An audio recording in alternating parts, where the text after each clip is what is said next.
So I was thinking about the time I moved to another country for a job. So now, while I was there, I was alone. I hadn't moved with anyone from my home country. I moved to a place where they spoke a different language, so I had to start learning. But they worked in English. A major population of them speak English. But the fact is that I had no friends outside work. And even in my workplace, I wasn't the only doctor, so there were other doctors and other people that I could hang out with. The only problem is those people liked going out. Like Friday nights, they'll go drinking or smoking or to the clubs, enjoy themselves. They're young. It's just that it's not really my crowd. I'm an introvert. My idea of a good time is staying at home and watching a nice movie with like popcorn or pizza.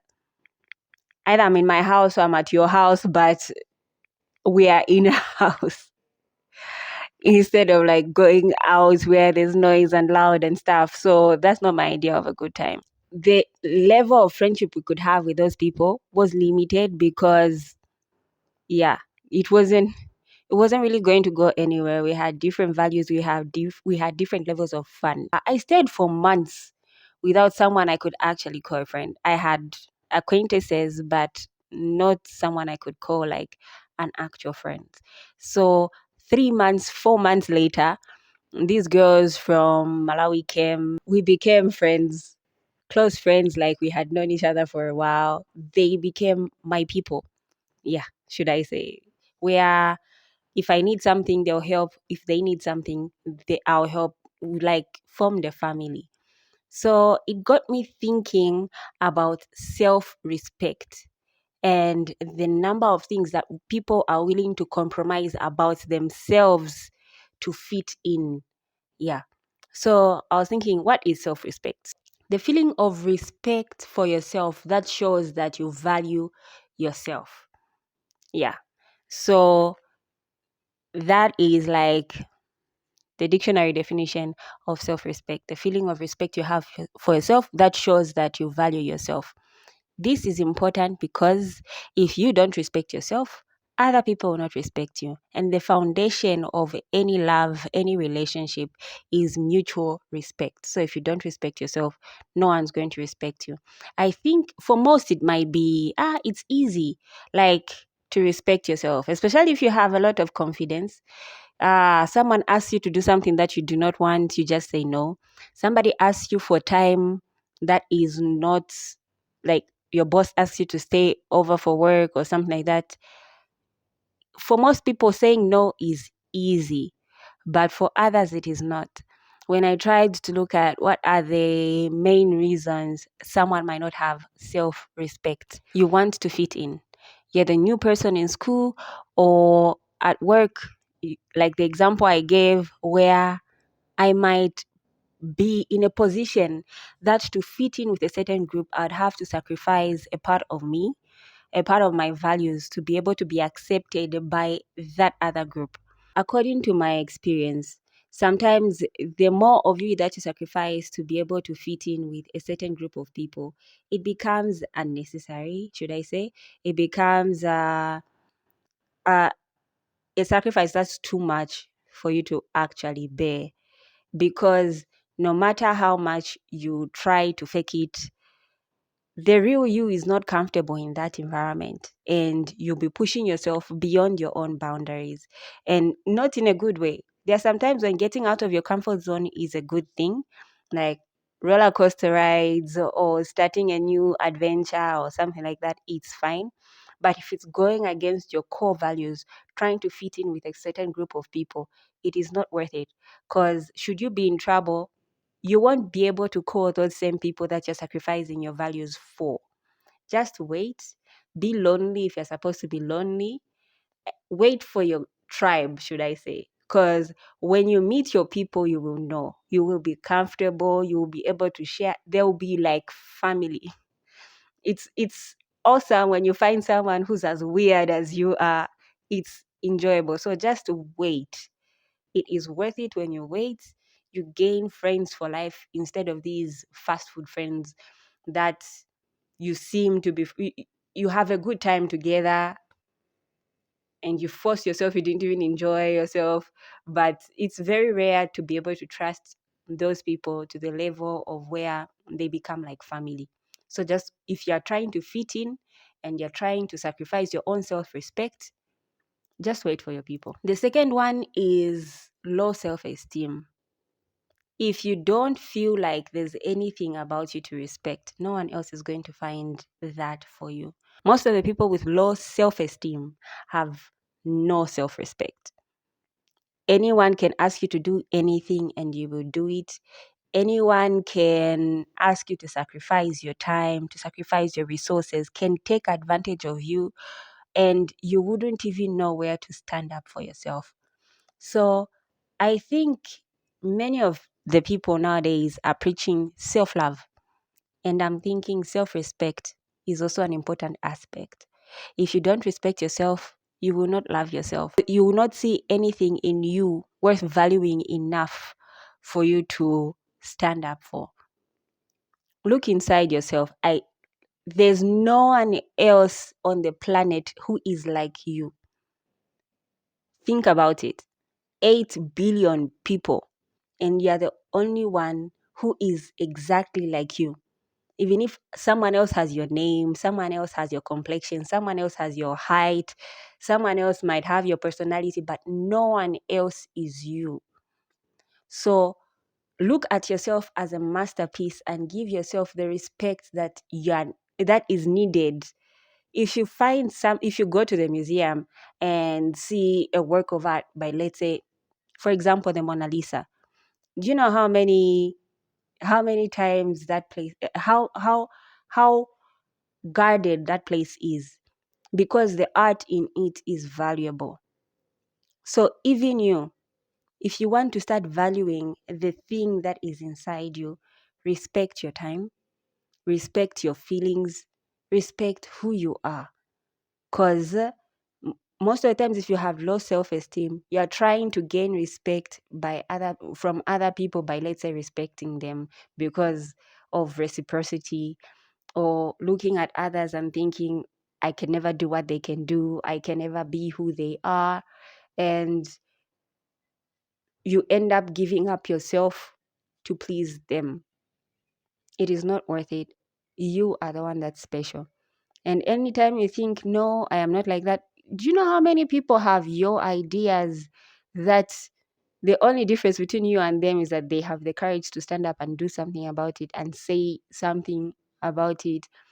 Value yourself enough to respect yourself, respect your time, respect the journey you're on.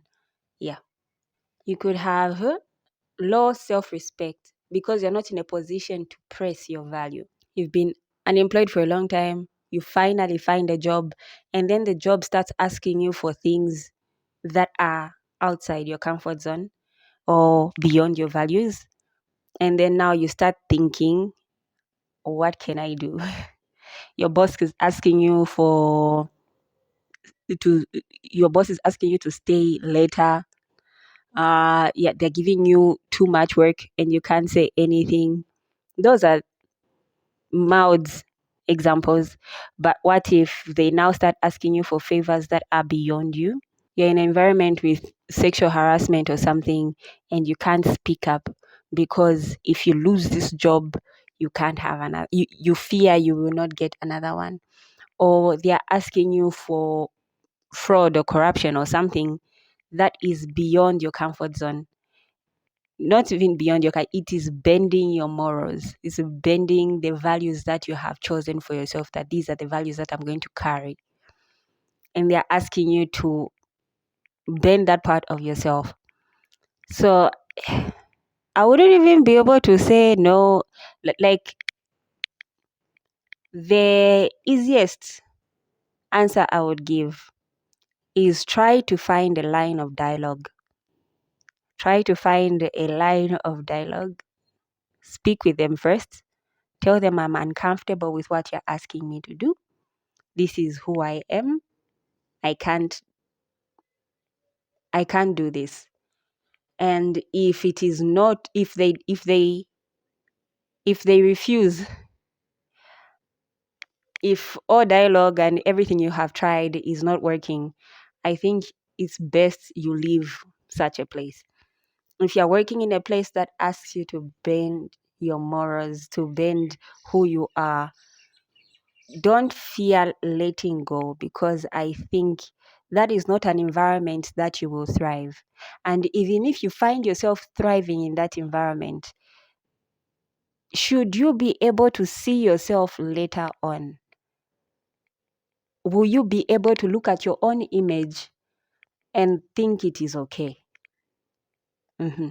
Like, there are environments where for you to thrive, it requires you to change who you are at the core. And if you decide to sacrifice who you are at the core for you to thrive in that environment that you're taking yourself into, because it is the only job I've been able to find, will you be able to look at yourself later on? Or will you be able for your family to look at yourself, or to look for your family to look at you, for your children to look at you? Will you be able to stand in public with the decisions that you have made, the sacrifices that you have made, just because you are not willing to let go of a bad job that you knew was bad?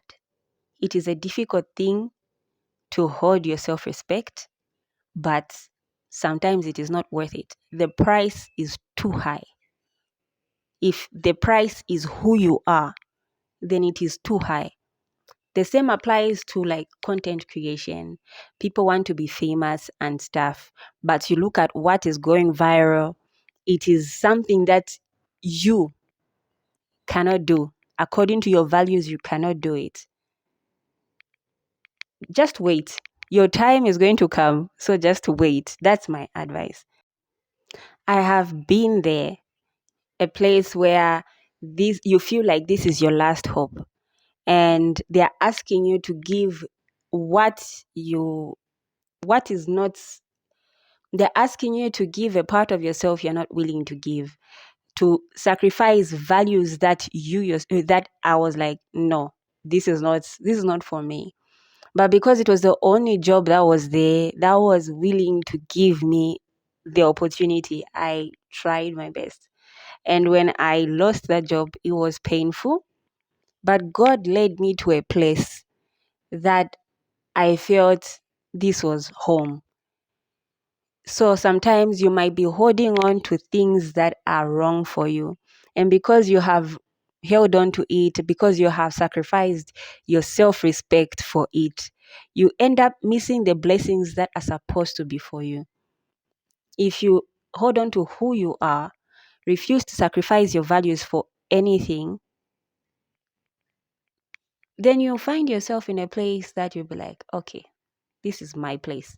Even when you refuse to sacrifice your values for a group of friends who might be cool or anything, the time you find your own friends, you'll be like, this is family, this is home. So respecting yourself gives you the benefit of being respected by others as well. And it puts you in a position where the right job, the right friend group, the right people will find you when you respect yourself. Yes. When you give yourself the chance to be who you are and to improve who you are so that you have value in yourself and to have confidence in who you are, because no one else is like you. If you stand in who you are, God makes a way. Who you're meant to be comes to you when you have respect in yourself and in others. If you have any instances of the time your self-respect was tested, you can write in the comments. And if you're thinking you're a failure or that you're too old to start all over again, you can watch the next video here. Thank you.